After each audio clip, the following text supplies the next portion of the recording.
गतैर्माणिक्यत्वं गगनमणिभिः सान्द्रघटितं किरीटं ते हेमं हिमगिरिसुते कीर्तयति यः सानीडे अच्छायाच्छुरणशबलं चन्द्रशकलं धनुः शौनासीरं किमिति न निबध्नाति धिषणा। द्वादश रवि से सघन विनिर्मित जो उत्तम माणिक्य समान है तव हेम मुकुट गिर तनये उसका जो जन करता गान उसे तुम्हारे भाल चंद्र में इंद्रधनुष होता प्रतिभात क्योंकि किरीट कांति पड़ने से विविध भांति वह होता ज्ञात। हे हिमाचल की पुत्री, जो मनुष्य तेरे सुवर्ण के बने हुए किरीट का वर्णन करे तो उसकी धारणा ऐसी क्यों ना होगी कि मानो इंद्रधनुष निकला हुआ है, क्योंकि वह किरीट गगन मणियों अर्थात तारागण रूपी मणियों से घनीभूत है, जड़ा हुआ है और चंद्रमा के टुकड़े का पक्षी के घोंसले सदृश जान पड़ता है और जो उषाकालीन प्रकाश में रंग बिरंगा चमक रहा है। अर्थात उषाकालीन आकाश प्रकृति देवी का किरीट है। यहाँ कृष्णा चतुर्दशी और अमावस्या की संधि में पड़ने वाले उषः काल का चित्र खींचा गया है, अर्थात वह भगवती का ही रूप है और विशेषतया कार्तिक की कृष्णा चतुर्दशी यदि ली जाए तो और भी अच्छा है, जिसको रूप चतुर्दशी भी कहते हैं। और उसके तुरंत पश्चात महालक्ष्मी पूजन का दीपावली पर्व होता है।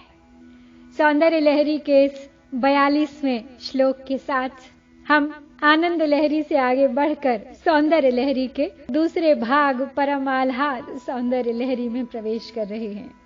इस भाग में शंकर भगवत्पाद ने पिंडस्थ शक्ति और तत्संबंधी श्री चक्र, श्री विद्या, षट चक्र वेद और उनका मातृकाओं के द्वारा परा, पश्यंती, मध्यमा और वैखरी वाणी से सबके पारस्परिक संबंधों पर प्रकाश डाला है, जिसका उद्देश्य कुंडलिनी शक्ति के जागरण द्वारा अद्वैत सिद्धांत के जीव ब्रह्मैक्य ज्ञान की अपरोक्ष अनुभूति कराना मात्र है।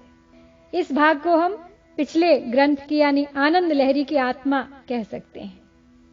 सौंदर्य लहरी के उत्तरार्ध में विश्व को भगवती का विराट देह मानकर प्रकृति देवी के दिव्य देह का चित्र खींचा गया है, जो छंद शास्त्रोक्त आभूषणों से अलंकृत सर्वभाव पूर्ण नवरसों में पगी हुई अनादि अनंत महामाया महादेवी आदि शक्ति की झांकी दिखाने वाली वास्तव में सौंदर्य लहरी ही है, जिसको पढ़कर अनात्मवादी भी पुराण कवि भगवान शंकर के अवतार भगवत्पाद की इस वैखरी झरी के रसों का आस्वादन करके अपनी अनात्म देह में स्थित अधिष्ठात्री चेतना देवी की अनंत महिमा की किंचित सी झांकी पाकर आत्मविश्वासी बन सकता है, योगी बन सकता है।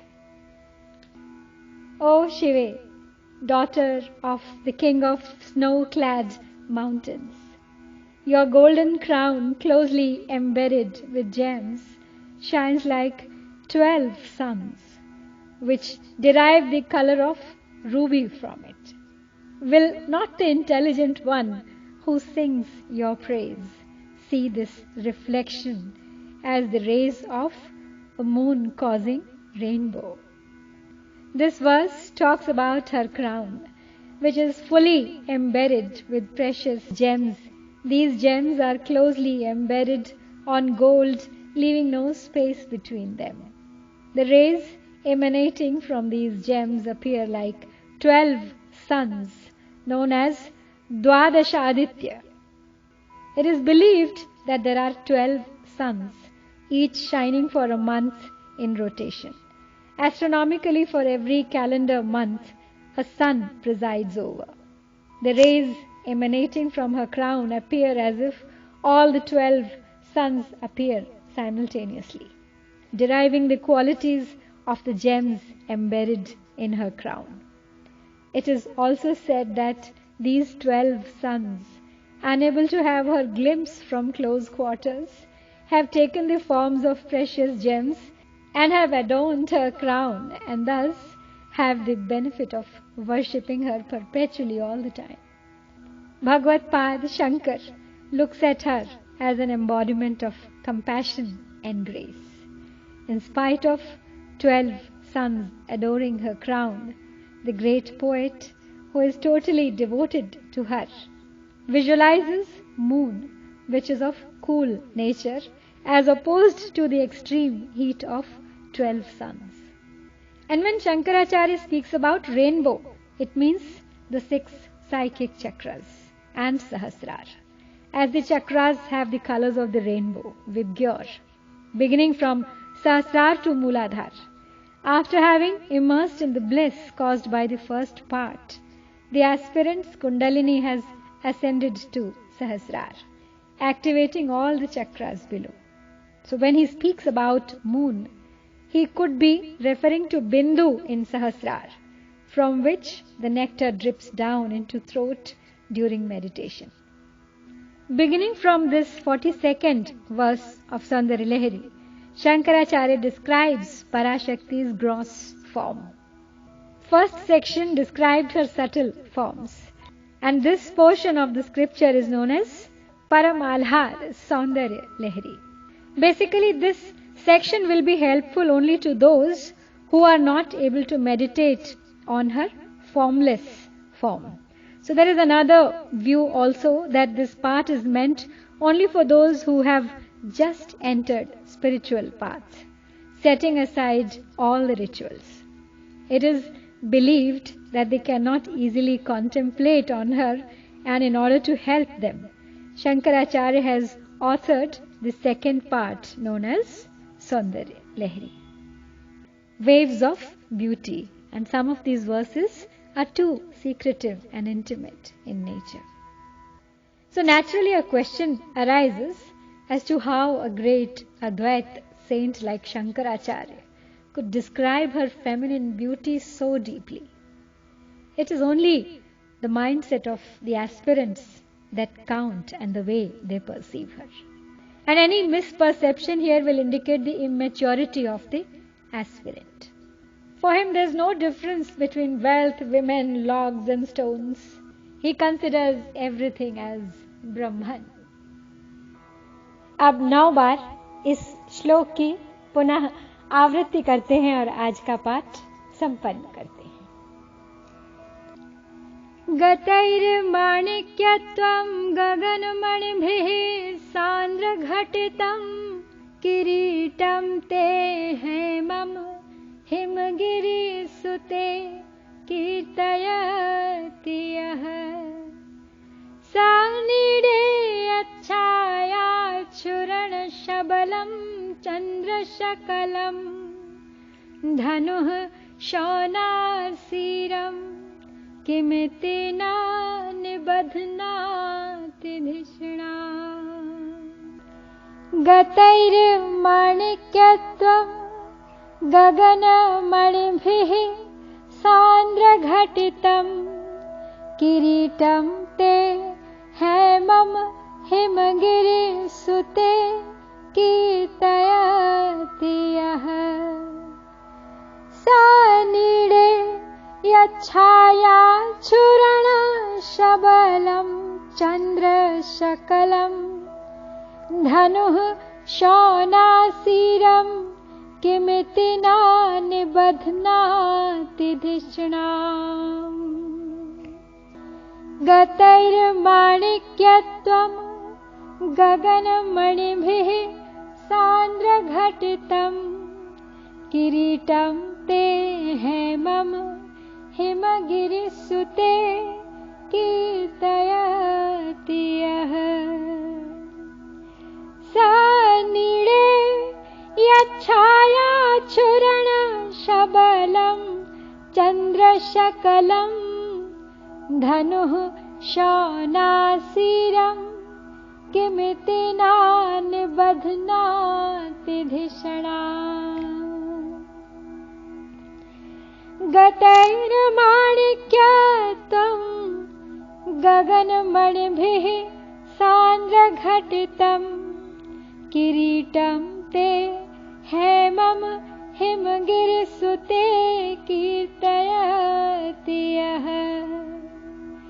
सनीळे यच्छायाच्छुरणशबलं चन्द्रशकलं धनुः शौनासीरं किमिति नानिबध्नाति धिषणा। गतैर्माणिक्यत्वं गगनमणिभिः सान्द्रघटितं किरीटं ते हेमं हिमगिरिसुते कीर्तयति यः। सनीळे यच्छायाच्छुरणशबलं चन्द्रशकलं धनुः शौनासीरं किमिति नानिबध्नाति धिषणा।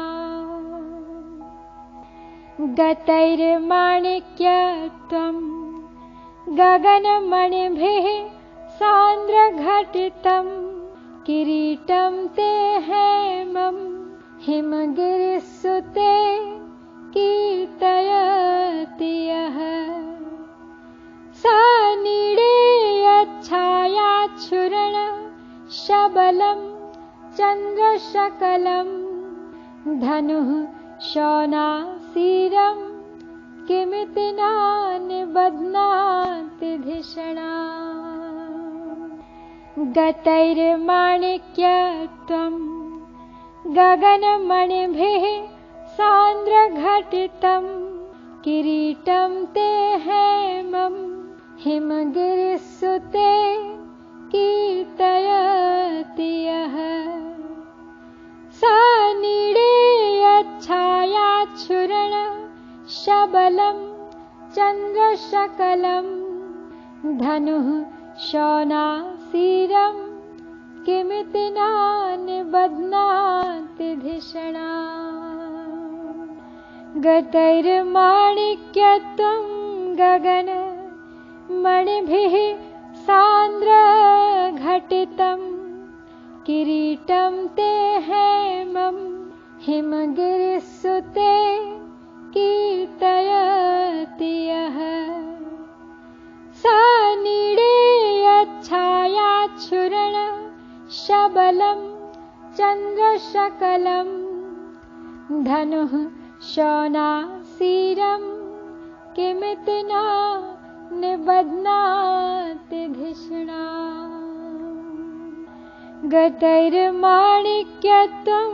गगनमणिभिः सान्द्रघटितं किरीटं ते हेमं हिमगिरिसुते कीर्तयति यः। सनीळे यच्छायाच्छुरणशबलं चन्द्रशकलं धनुः शौनासीरं किमिति नानिबध्नाति धिषणा। ॐ उमामहेश्वराय नमः। ॐ गौरये